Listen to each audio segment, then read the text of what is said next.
নমস্কার বন্ধুরা, সামনেই আসতে চলেছে সীতা নবমী বা সীতা জয়ন্তী। দেবী সীতা ছিলেন মা লক্ষ্মীর প্রকাশ। সনাতন ধর্মে সীতা নবমীর গুরুত্ব অপরিসীম। বৈশাখ মাসের শুক্ল পক্ষের নবমী তিথিতে জন্মগ্রহণ করেছিলেন দেবী সীতা। আর সীতা নবমী হল দেবী সীতার আবির্ভাব তিথি। হিন্দু ক্যালেন্ডার অনুযায়ী সীতা নবমী রাম নবমীর 1 মাস পরে আসে। মিথিলা রাজ্যে অকাল, অনাবৃষ্টি ইত্যাদি অভাব দেখা দিলে তখন জনক রাজা তার কুলগুরু মহিষী সদানন্দের নির্দেশে মা লক্ষ্মীকে সন্তুষ্ট করার জন্য এক বিশাল যজ্ঞের আয়োজন করেছিলেন। মা লক্ষ্মী দেবী প্রসন্ন হয়ে জনক রাজাকে কন্যারূপে আবির্ভূত হওয়ার বর প্রদান করেছিলেন। দেবীর আবির্ভাবের পরেই মিথিলা রাজ্যে আকাল দূরীভূত হয়েছিল, কারণ দেবী সীতা ছিলেন স্বয়ং মা লক্ষ্মীর প্রকাশ। পরবর্তীকালে ভগবান শ্রী রামচন্দ্রের সাথে দেবী সীতার বিবাহ হয়েছিল। ভগবান রামচন্দ্রের বনবাসে যাত্রা করাকালীন দেবী সীতা রামচন্দ্রকে অনুসরণ করেছিলেন। রামচন্দ্রের সাথে তিনি বনবাসে গিয়ে সমস্ত দুঃখ ও কষ্ট সহ্য করেছিলেন। স্ত্রীর সকল ধর্ম রক্ষা করে তিনি জগৎকে শিক্ষা দিয়েছিলেন। ভগবান বিষ্ণুর রাম অবতার জন্মগ্রহণ করার উদ্দেশ্যই ছিল রাক্ষসদের অত্যাচারকে বিনষ্ট করা। দেবী সতী এই কাজে মুখ্য ভূমিকা গ্রহণ করেছিলেন। লঙ্কার রাজা রাবণ সীতা দেবীকে অপহরণ করে লঙ্কায় নিয়ে যান। এরপরে রাম রাবণ সহ রাক্ষস বাহিনীদের সাথে বীভৎস যুদ্ধ হয়েছিল। রাবণ সহ পুরো রাক্ষস বাহিনী এই যুদ্ধে শ্রীরামচন্দ্রের হাতে মারা যান।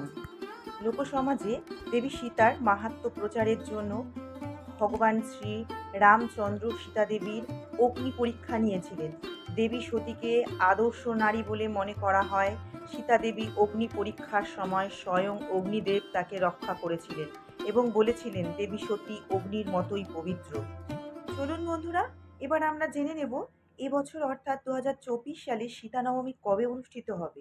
এবছর সীতা নবমী ব্রত পালিত হবে বাংলার 2রা জ্যৈষ্ঠ, ইংরাজি 16ই মে বৃহস্পতিবার। নবমী তিথি শুরু হবে বাংলার 2রা জ্যৈষ্ঠ, ইংরাজি 16ই মে বৃহস্পতিবার সকাল 6টা 20 মিনিট থেকে। আর নবমী তিথি শেষ হবে বাংলার 3রা জ্যৈষ্ঠ, ইংরাজি 17ই মে সকাল 8টা 50 মিনিটে। বলা হয় সীতা নবমীর ব্রত পালন করলে ব্রতীর ওপর দেবী সীতা খুবই প্রসন্ন হন।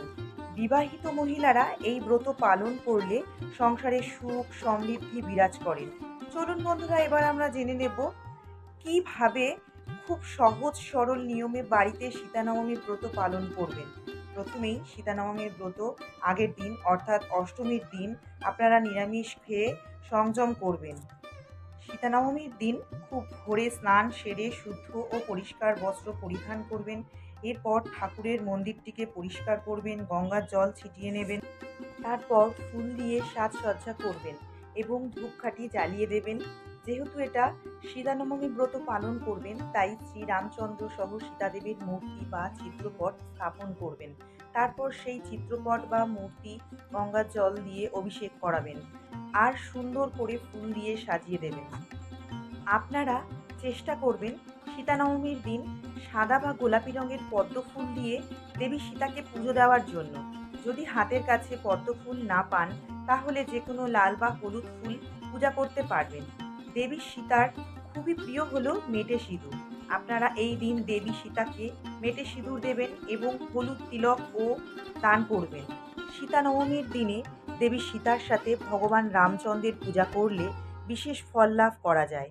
এই বিশেষ দিন হনুমানজির পূজাও করা শুভ বলে মনে করা হয়, কেননা রাম ও সীতার সাথে হনুমানের সম্পর্ক ছিল খুবই মধুর। এছাড়াও হনুমানকে রাম ও সীতা ছাড়া কল্পনা করা যায় না। সীতা দেবী মধ্যাহ্নে জন্মগ্রহণ করেছিলেন, তাই সীতা মা ভূমির পূজা মধ্যাহ্নে করা হয়। আপনারা আপনাদের সাধ্য মতো সমর্থ অনুযায়ী নৈবেদ্য দান করবেন। এরপর ভগবান শ্রী রামচন্দ্র ও সীতা দেবীর আরতি করবেন। মাতা সীতা ছিলেন পরম প্রকৃতা। রামায়ণ মহাকাব্যে সীতা দেবীর আত্মত্যাগ ও সহনশীলতার প্রকাশ পাওয়া যায়। অযোধ্যায় ফিরে এসেও মহাত্যাগী মাতা সীতা দেবীকে অনেক অনেক অপবাদ সহ্য করতে হয়েছিল। ভগবান রামচন্দ্রের আদর্শ রাজধর্ম পালনের সহায়িকা হয়েও তিনি গর্ভাবস্থায় নীরবে বনবাস গ্রহণ করেছিলেন এবং বনবাসের সকল দুঃখ কষ্ট সব সহ্য করেছিলেন। তিনি বাল্মীকি মুনির আশ্রমে লব ও কুশকে জন্ম দিয়েছিলেন। রাজা রামচন্দ্রের অশ্বমেধ যজ্ঞের ঘোড়া লব কুশই ধরেছিলেন, যার ফলে ভীষণ যুদ্ধ হয়েছিল। ভগবান শ্রী রামচন্দ্রের 3 ভাই পরাজিত হয়েছিল। ভগবান রামচন্দ্র শেষে যুদ্ধে আসেন। সেখানে রাম ও সীতার আবার মিলন হয়। লব ও কুশ নিজের বাবাকে ফিরে পেয়েছিলেন, কিন্তু এখানেও আবার সীতা দেবীকে অগ্নি পরীক্ষার কথা বলা হয়েছিল। তখন সীতা দেবী তার মা বসুমতীকে আহ্বান করেছিলেন। বসুমতী 2 ভাগে বিভক্ত হয়েছিলেন এবং সীতা দেবী পাতালে প্রবেশ করেছিলেন। সহনশীলতা, সতীত্বের আদর্শ জগতের নারীদের স্টিল হর্মের শিক্ষা দিয়েছিলেন। বন্ধুরা, আজকের ভিডিও এই পর্যন্ত। আপনারা সকলেই সীতা নবমীর ব্রত পালন করুন। ভিডিওটা যদি ভালো লাগে অবশ্যই লাইক, কমেন্ট অ্যান্ড শেয়ার করবেন এবং পরবর্তী ভিডিওগুলো আপডেট পাওয়ার জন্য ঝুমা ব্লগস চ্যানেলটিকে সাবস্ক্রাইব করে পাশে থাকবেন। নমস্কার।